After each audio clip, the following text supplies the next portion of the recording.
Prashant Kishor BJP से ज्यादा तेजस्वी यादव के लिए खतरे की घंटी, लालू पुत्र को नसीहत भी मिली थी।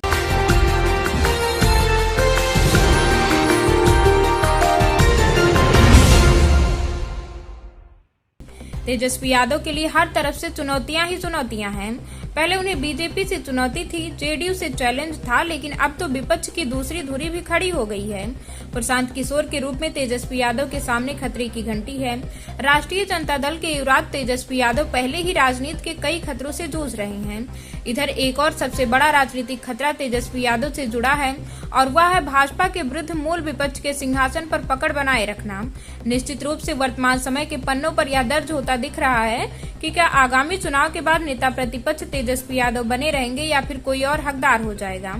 बिहार के बदलते राजनीतिक समीकरण में कैसे और किन खतरे से जूझ रहे हैं तेजस्वी यादव, समझिए। बिहार की राजनीति में बतौर विधायक और वह भी बीजेपी के गढ़ बांकीपुर का भेद कर प्रशांत किशोर का आना बीजेपी के लिए एक नई चुनौती भले हो, लेकिन यह तेजस्वी यादव के लिए बड़ा खतरा है। सबसे बड़ी वजह तो यह कि प्रशांत किशोर ने यमुआई में सेंधमारी नहीं की, बल्कि एक बड़े धड़े के ओट ही जनसुराज को ट्रांसफर करा दिया। दूसरा खतरा तेजस्वी यादव के लिए यह भी हो गया कि जो लोग बीजेपी के डर से, सबड़ के डर से राष्ट्रीय जनता दल को वोट कर रहे थे, अब वे ऐसा नहीं करने जा रहे हैं और इस खास वर्ग ने एक नया ठिकाना ढूंढ लिया है।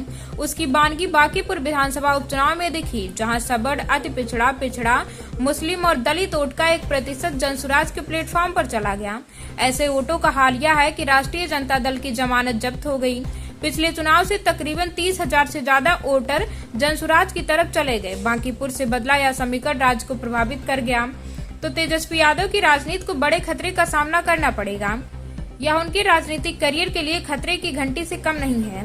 जनशक्ति जनता दल के युवराज तेज प्रताप यादव ने बांकीपुर विधानसभा उपचुनाव जनसुराज का समर्थन कर भी राजद के कार्यकारी अध्यक्ष तेजस्वी यादव की धड़कनें तेज कर दी। यह तेजस्वी के उस संकट का खुलासा है जिसकी लहर उनके घर से उठी है, वह भी उस राजनीतिक दल की गोद में जिसने कुछ दिन की मेहनत के बाद बांकीपुर विधानसभा में यमुआई को तोड़ अपने पाले में कर लिया।